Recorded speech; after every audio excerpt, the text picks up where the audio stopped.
having to worry about meters, but I'd like to calculate things on the fly. It'd be better for the brain cells. Love the old ways of doing SWR, especially having to set the meters and get the correct measurements. At least it took a little bit of effort. But the story was got an email from the ARO, somebody at headquarters yesterday, and they asked me as trustee and somebody who's worked with the college clubs, they're they're they're getting ready. They want to do a calendar of college activity. They want some college activity in the ARO calendar. I don't know if it's going to be dedicated to colleges or not. I didn't really go into a lot of details. A lot of times I field requests and just find the right person to match them up with. And I did send them along. But I think they asked about clubs. They didn't ask about CubeSat activities. So I think I may go ahead, Jack, and send talk for one of our CubeSat groups. So I think we're on our fifth CubeSat, number 4 and 5 are in design over at UF. And at least get something about satellites in there. So you're an inspiration. You just thought about doing that. In addition to having the standard college club station. So that was the opportunity of yesterday. This is AA4FL from the Medical Amateur Radio Council DVNet. We're going to be starting our net in a minute and a half, 2 minutes. Are there any other stations that would like to do an early check-in at this time? Again, you don't have to be a Marco member. We'd love to have you involved in the roundtable. This is AA4FL waiting for early check-in. Go ahead and make your call.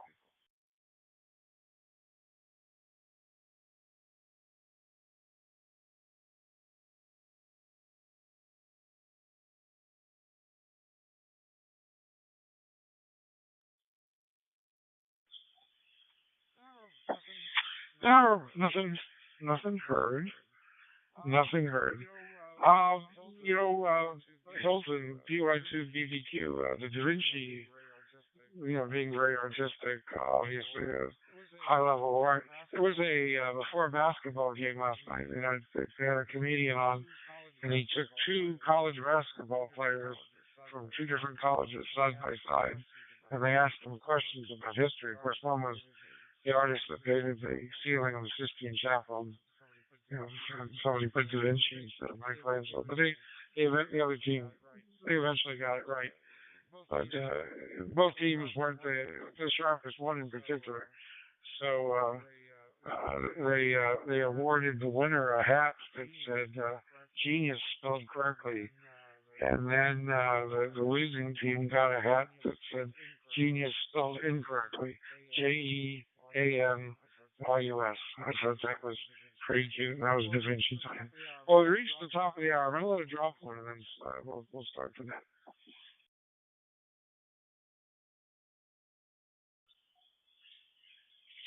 This is AA4FL, Alpha Alpha 4 Foxtrot Lima, today operating from Delray Beach, Florida, and serving as the net control for the Medical Amateur Radio Council DVNet, which is held every Saturday morning at 1500 UTC on the Quadnet Array. And we certainly appreciate the Quadnet Array and letting our different members' transmissions that use different digital modalities interact with each other through the transcoding of the array and all the volunteers on the technological side that goes on by the administrators of the Quadnet Array to make that happen. We do appreciate it. We usually acknowledge that at the end, but I'm going to tell you how appreciated you are right up front, because without you, this net wouldn't be possible. Let me let it drop once.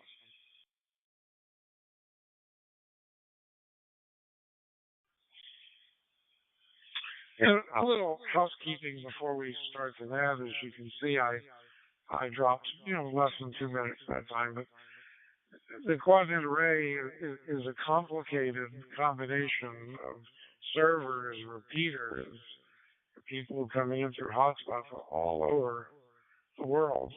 And it is important to pause and let everything think. Not only is it important to drop for the repeaters, but it's also important not to hail the person in front of you. It's been suggested you wait up to 5 seconds before you start your transmission for optimal performance.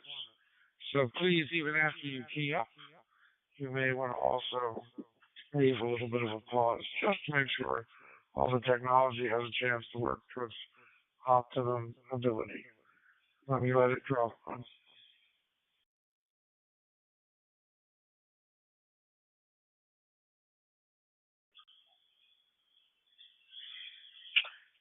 Dropping off in here so I can practice what I preach. Sometimes it's not human nature to step back, especially if you're an HF operator and you're chasing DX. You certainly don't want to give a 5 second pause there. We'll be on to a couple other stations by then. But you don't have to be a member of MARCO, the Medical Rights Radio Council, to participate in this net. This net does talk about a lot of medical related topics, and anyone that's interested in health should participate. And of course, all of us want to remain healthy. We encourage the amateur radio community in general to participate. If you just want to listen, of course, that's fine. Please do monitor. We would appreciate that you would check it only because it helps us to tailor the conversation since we work in a roundtable discussion so that those who are listening will have interest, topics of interest. So we do appreciate that. Is there any emergency traffic of priority nature at this time? If so, go ahead and make your call to AA for us.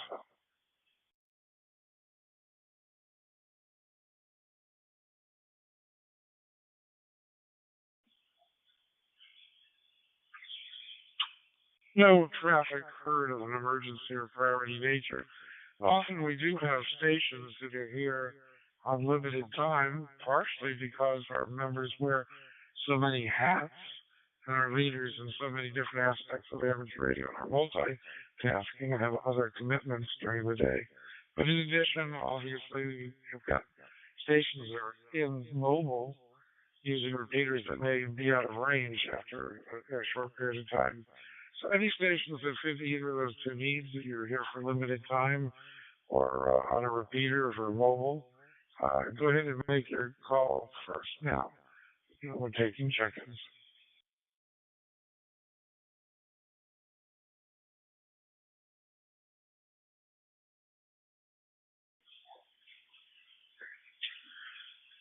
Nothing heard.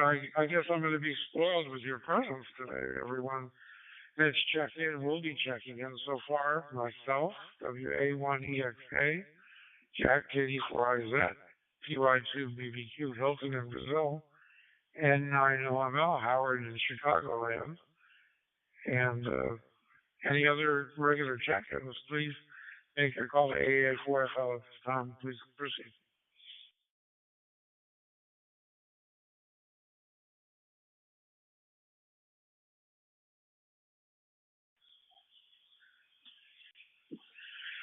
I think we're going to have a quiet morning, but President Bernie has asked to become digitally active, and I copied two of our members here by email that might be able to assist him technologically. I suggested that he get a DV stick, a USB dongle to start so we can get him up and running quickly. And then he can try the different modes and see what content is out there before he decides which equipment he's perfectly capable of doing that, of course, on himself, on his own. But it'd certainly be nice to get him in quickly as possible on the DV net, being that he is our president, and I was honored that he asked to participate in the DV net. I think it'll bring another wonderful dynamic to the net. Other streams, other topics today, threads. Hilton was going to make a presentation about CW Academy for those of you that might be interested in sharpening your CW skills and giving your brain some exercise. And I wanted to talk about another concept for perhaps MetaShare on the Marco side, another approach that in working with other organizations might open us up to more partnerships and come out with some positive plus plus output. So I'm going to turn the roundtable discussion over to the first person on the list. And Mark, I assume you're here. Let's give you a chance to come in and be the first person.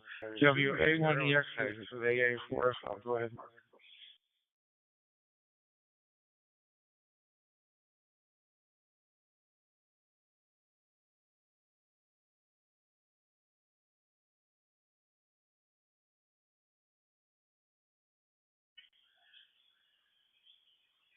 Hey, nothing heard from Mark. Perhaps he'll be by in a little bit. KD4 Isaac. Jack, go ahead.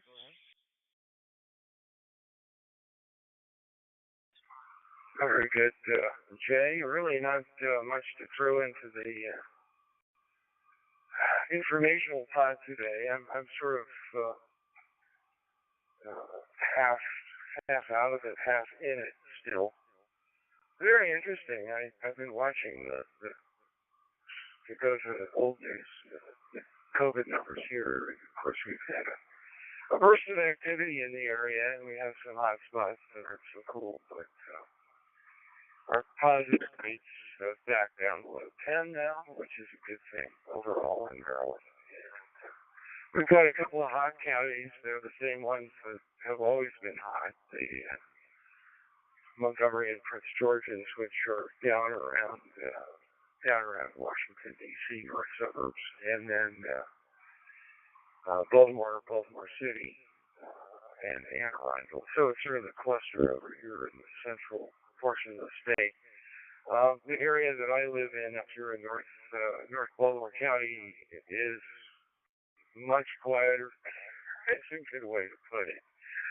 The zip code that I'm in just has a couple of cases going. That's about it. And it's, shall we say, palatable for a change. More than it was, but not the kind of thing that you totally panic and start masking everywhere. Although I still do it because two of the zip codes over to the west of me are hot spots, Westminster area, and then over towards the city of Frederick. But the good news is this has been the latest of the guys that have been beating on us from the current COVID class, and they don't seem to cause real severe disease except in folks that have no exposure, either vaccine or illness or both. Protection is partial as we expected, and always good there. And Susie is keeping me abreast of the monkeypox thing. Fortunately, outside of a few cases in town, nothing going. Nationally, the numbers are out there in public. They are rising, but slowly. And fortunately, it's not the really nasty version that somebody made a movie about years ago. K4 Isaac, back to you.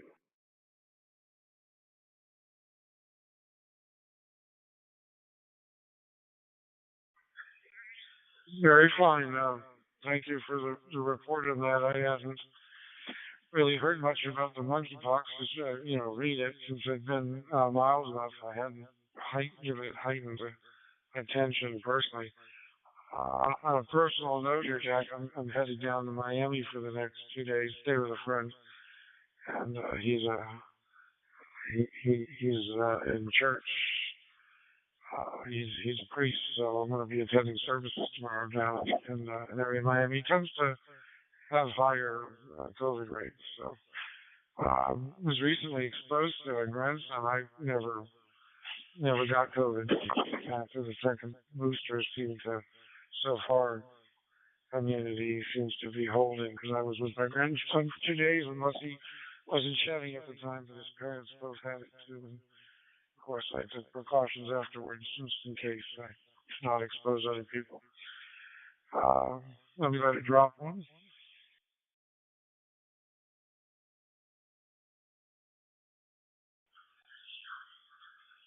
Last week, I think I reported that I had exposure to my grandson. I was supposed to be at a wedding. One of my former students was getting married, and when I called them to tell them about the exposure, I told them it was probably not a good idea for me to come, and they agreed, and they had had a few other people back out. Well, it turned out the groom had been in. They were both in COVID lockdown, even though they didn't have it because they were getting ready to go on the honeymoon, which is going to be a cruise in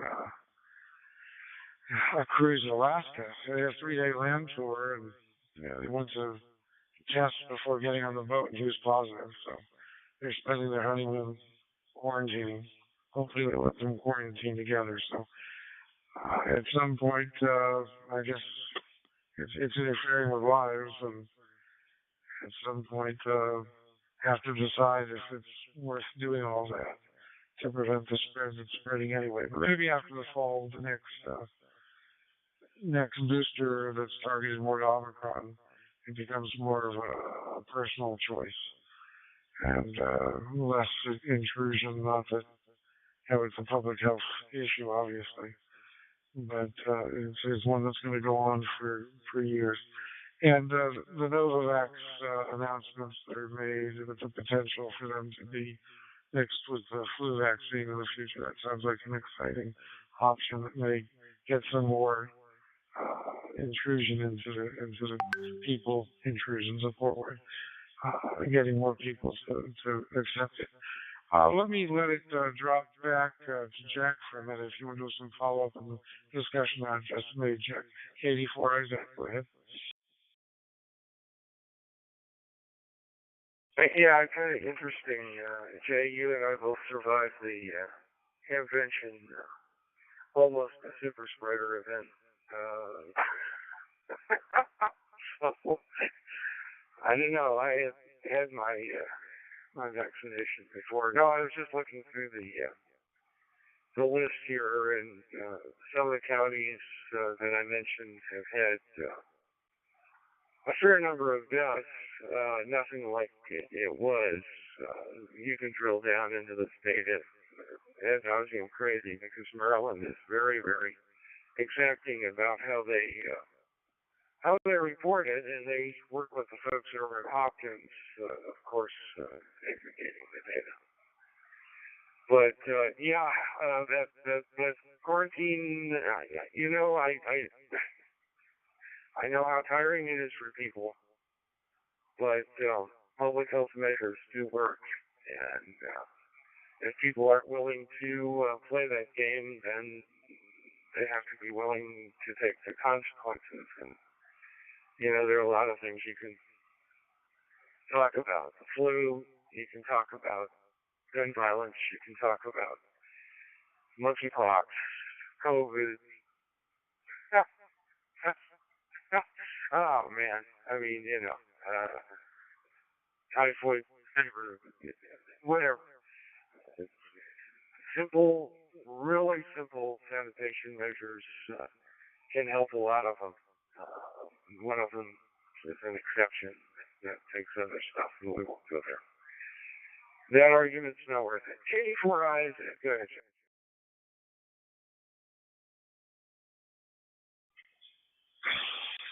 Yes, of course, Jack. But as you said, the flu, there's other communicable diseases that obviously you could quarantine people from, and if you really wanted to be strict from a public health measure that we don't. So at some point, I would imagine the same will be true for COVID, and right now with the morbidity being lessened and the mortality certainly being greatly reduced, if people want to be protected, get your boosters, get your vaccines. People that want to take the risk, take the risk. I think a more practical measure would, not that it will ever happen, is just, if employers are going to pay for the health insurance, people have to get it. There's other ways to encourage people to get vaccinated. Just whether or not that's politically acceptable is another issue. But when you've got couples getting married and having one getting exposed, and it affects their ability to participate, they have to wait 10 days in quarantine before they can return. But yet the CDC says, I believe, 5 days to go back to work if you're in the medical field. So at some point there's got to be some change when that will be. And as we all said multiple times in our discussions, that history will be the judge of when the transition is from pandemic to endemic because it's a complicated world and it's not going to be uniform across the world, and the potential for new variants is always going to be present. So I'll let that thread pick up with everyone else here that's going to participate. And I'm going to turn it next to PY2 BBQ in Brazil. Go ahead, Elton.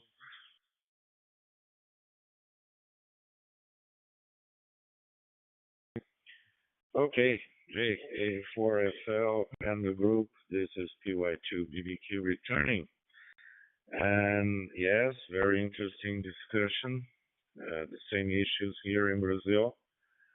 Regarding COVID-19, we have seen a great increase of new cases in the last few weeks. In the hospital I work, we have about 70 patients with COVID-19, but quite a few of them in mechanical ventilations. I think there are only one or two of them. It means that it's very effective, but not as severe as it was before, and we didn't see an increase of the number of deaths so far in this wave of COVID-19. So, in my personal opinion, I would say that it's time to change the view of it, the political view, from a pandemic to an endemic. That's my point of view, of course. And we have also been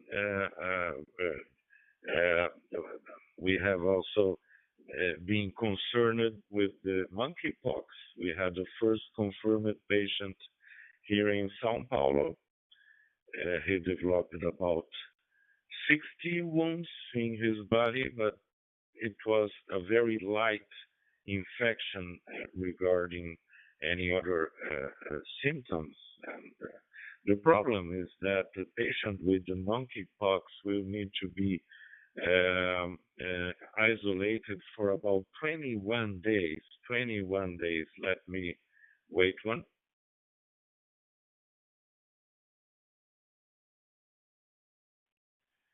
PY2 BBQ returning. So, on one hand, we decreased the time of isolation of the COVID-19 patients to about 5 days, but we have this thread of the monkeypox that the suspicious case or the confirmed case will need about 21 days of isolation. And the other subject that we were talking about is Medishare. Well, I think we have a few opportunities here in Brazil, and I will get informed about that. I know that there are some ONGs and even the Army that do about 2 or 3 times a year excursions to the Amazon area, where they build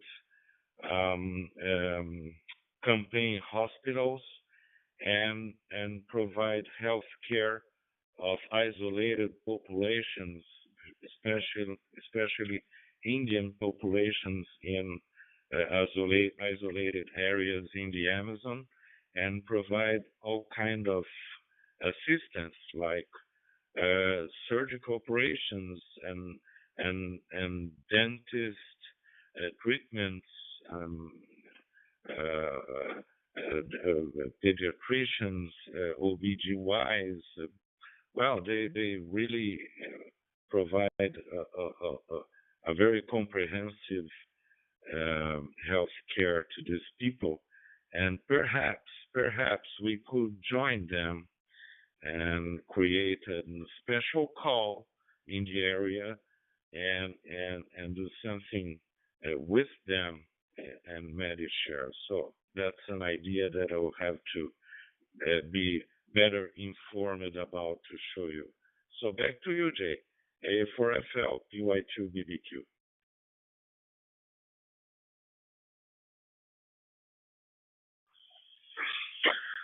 Well, thank you, Dalton. And if that happens to tie in with a visit to Brazil, I know you had mentioned something more of the recreational side in a jungle resort, but certainly we can have meetings with towards the other project simultaneously.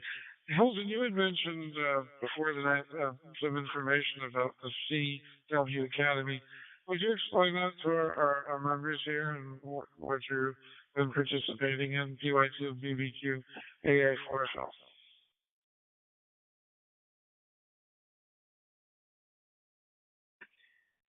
Okay, A4FL in the group, PY2BBQ returning. Oh, that's something I'm really excited. When I started in ham radio, my father was a ham, and I was a teenager and was interested in CW. So when I got my first license, I was 16 years old, and I already uh, started playing and doing QSOs in CW. But I have to tell you that my speed never overcame 15 words per minute. That was like a limit in my brain. And then I stayed QRT for 25 years and came back to radio about 2.5 years ago. And finally, uh, 1.5 year ago, I came back to CW, and the same limit was like 15 words per minute. I couldn't get any better. Then I looked for those guys of CW Academy. Every Wednesday night they have a 1 hour contest called CWT, and they are really fast. I listened to that in 40 meters band. I, wow, how can those guys do CW in this speed? And then I went to when I managed to copy CWT in their call, I looked for them in the web. Wait one.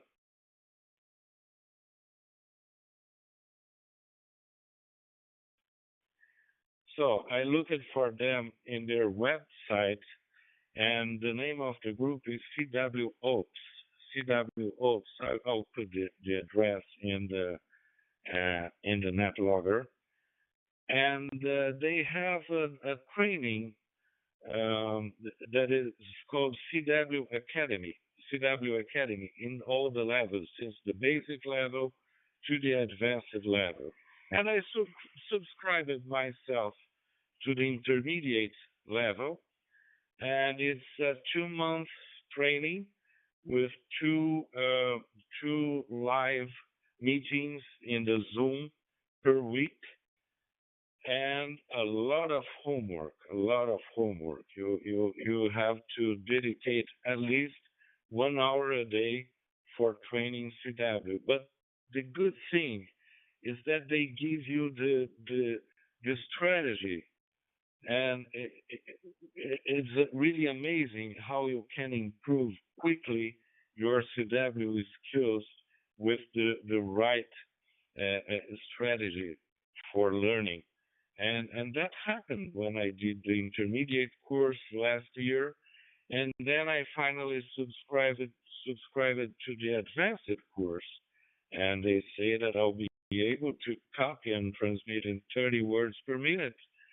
Well, I'm not sure about that. 25 words per minute is working fine so far, and 30 or 35 for the short bursts, like what we see in the contest. So I'm really happy with the result, and I will suggest everybody that want to improve their CW skills to look for CW Academy.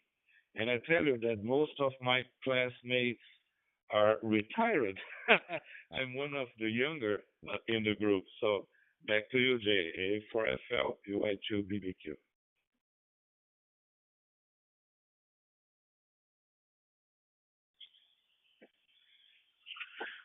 Thank you for the explanation of CW Academy, Hilton. I do know we have other members that participate that are active in CW Academy, including on the training side. We have at least one member. So perhaps I can send you who those people are and you can network them with them. But I know you have your own support group. We're excited to hear that you're enjoying amateur radio in a renewed way, tying back to your childhood and your father's involvement in him with that CW connection. I need to participate too. I find my mental acuity is starting to slow, and anything I can do to get those connections working at a quicker level again would be a wise investment of my time. And thank you for the link. We do, for those of you that are listening, that don't know, we do use NetLogger, and we do use the AIM feature, the instant message feature of NetLogger. So Hilton was able to post the link to CW Ops, but it's cwops.org for those of you that are listening and don't have access to NetLogger. Thank you, Hilton. I'll be looking forward to continuing to hear more. I'm going to have a few announcements, but before I do, I've got Howard here. I want to give Howard a chance to be part of the roundtable and follow up on the discussion that we're having with any additional discussion that you would like to start. Go ahead, and I know I'm not. Morning, Jay. Morning, everybody out of that. Nothing really new here. Kind of the same news in Chicago again. It's Groundhog Day. Numbers increasing on COVID and mortality not increasing as much. Supposed to be so much more transmissible, and there are a few monkeypox cases. The endless increase in transmissibility confuses me because at some point mathematically we should kind of run out, right? And it should be super transmissible. But anyways, that's what they're reporting in the news. So that's what I've got on to you. And I don't know.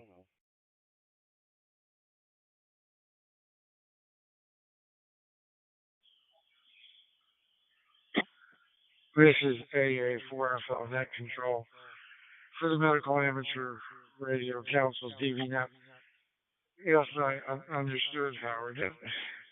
The transmissibility, I don't remember what source I was reading or listening to, but the multiplicity, and you hear it from even physicians, people in the medical field, people who have had COVID multiple times. So the infectivity is still infecting people that were previously infected, whether it's just waning immunity or if it's a new variant overcoming the existing immunity. I guess history, as we say, will be the judge of that. But if it's not going to be serious and it's going to become endemic, that would be desirable. But what's life-threatening in one area of the world is not necessarily, it's not life-threatening as much in our end of the world. It's not necessarily the same situation for other parts of the world where the healthcare system is as well established. So there's still a lot of room for fatality or mortality from variants of COVID. Unfortunately, we're seeing enough immunity or partial immunity to see a great reduction. And isn't that the goal of the vaccine? It's not necessarily to totally stop the transmissibility or the ability for you to not get infected, but to improve the outcomes. So in that way, whether it's naturally acquired or vaccinated, Howard, did you say with so many people getting COVID? Hopefully it's working towards that end. Are there any other stations here? I have a few announcements to make or some other topics to bring up. Are there any other stations that would like to comment or on the current threads or would just like to check in if you're late check-in? Go ahead and make your call this time to AA4FL. This is Invite RTF. I'm on D-Star right now, so anything I say cannot be recorded in the archive, so I'm not going to talk a whole lot. But I would like to put in a plug for the CWNet, Marco CWNet on Sunday mornings, half an hour before the single sideband net.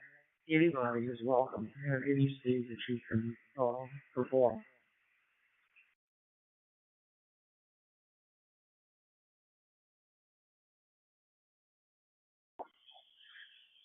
Good morning, Chip. Thank you for being here, and thank you for mentioning that.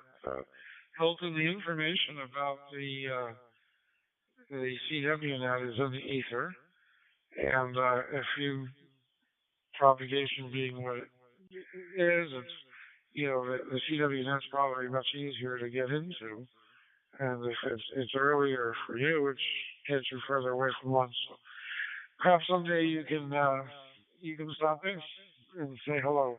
In addition, I believe we had a resource page that's on the website for MCW Academy. I'll check to make sure that it's listed on that resource page. But I believe it was because some of the information was given to us was by someone who's a CW that I believe trains.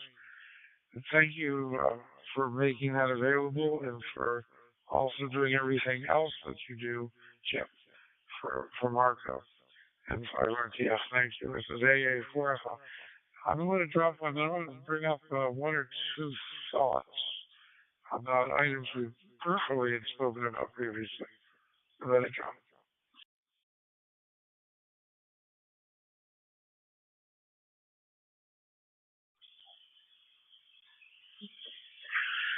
Yes, this is AA4FL with the Medical Amateur Radio Council TVNet.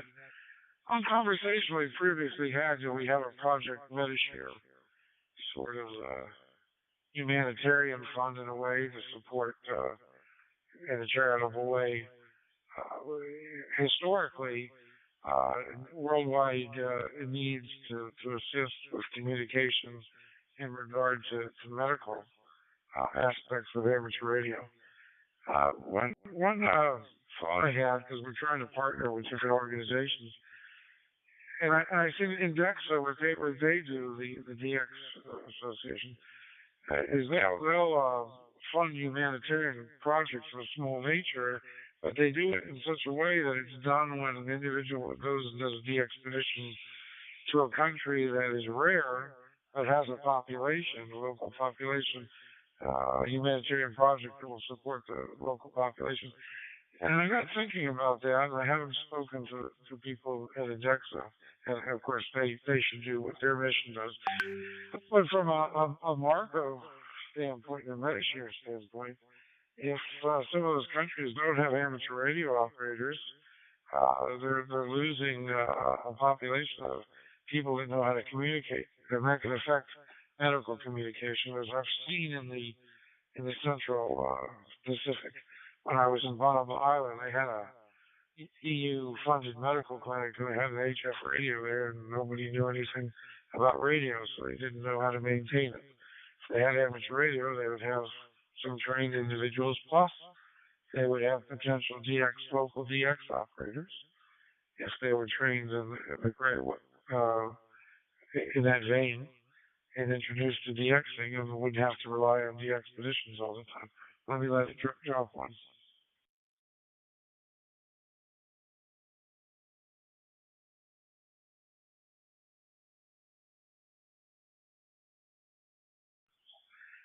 This is perhaps this is aspirational because it's complicated. For example, in the Central Pacific, the particular nation I'm talking about has 24 islands. Now, the 24 islands, some of them are up to 2,500 miles apart, 2,200 miles apart, and politically, the capital is far from the center, and it's hard to make arrangements. And political liability for some governments to allow amateur radio on their local populations. So it can be complicated, but it could be a win-win if done in certain situations. And it'd be better to have local operators than having to rely on one person going over for the sunspot cycle 11 years.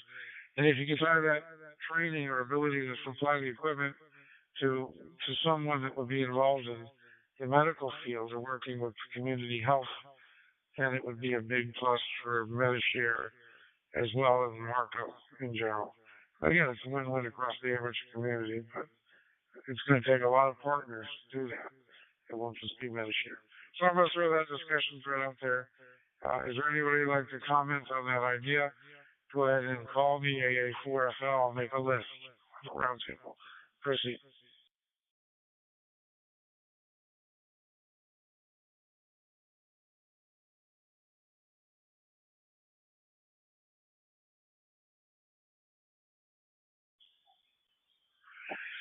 Okay, I don't hear a passion.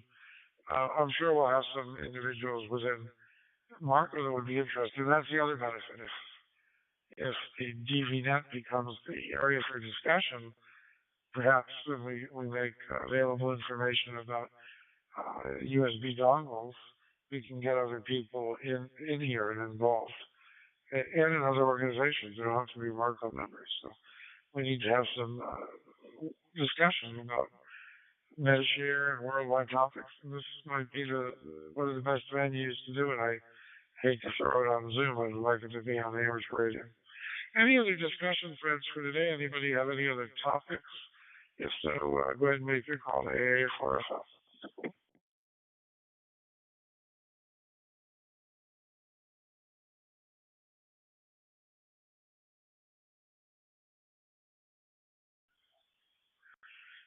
Okay, no other topics heard. I am not going to be able to participate next Saturday, unfortunately.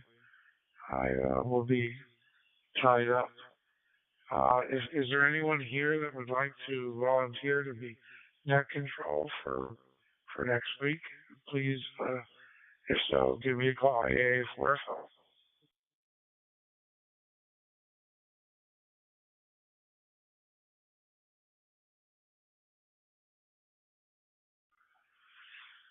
I'm, AA4FL, I'm sure I can be able to find someone to do it. There are a few that aren't here today that are usually involved with no other business. I appreciate everybody that's here coming by. Uh, for those of us here in the United States, felt it might be a little difficult for you. We are planning a Buffalo trip for the RTTY contest. Certainly, you're welcome to come into the United States and do an effort, multi-operator, single transmitter effort. We're going to do it up in the Buffalo area. If COVID allows us to go into Canada, we'll go to Niagara on the lake. So we'll have things, which is a nice little resort area on the lake, pretty little area, flowers and tea areas and shopping. And there's wine trails along the way. There's also wine trails in the Finger Lakes area of New York. All that is a planned agenda so that spouses will have a lot of activity, and being that the contest is multi-op, everybody can rotate out and still be socially active with the spouses. So we'll formulate that, and hopefully in another month, try to give at least 8 weeks lead to the membership so they can participate if they like to. And that will be at KN2M. I'm not sure if I'm mutilating her call, or it's KN2M. Diane up in Buffalo, and Dave, her husband. Diane's our second area call district representative on the board. If no other businesses have been heard, I'm going to release the call the net to a close and return the QuadNet array open back up to general amateur use. 7-3, everybody. I'm going to run. I'm sort of heading down to Miami for the weekend. 7-3, everybody, and I'll talk to you personally in 2 weeks. This is AA4FL. 7-3, bringing the net to a close. The Medical Amateur Radio Council, TVNet. Thank you for joining us.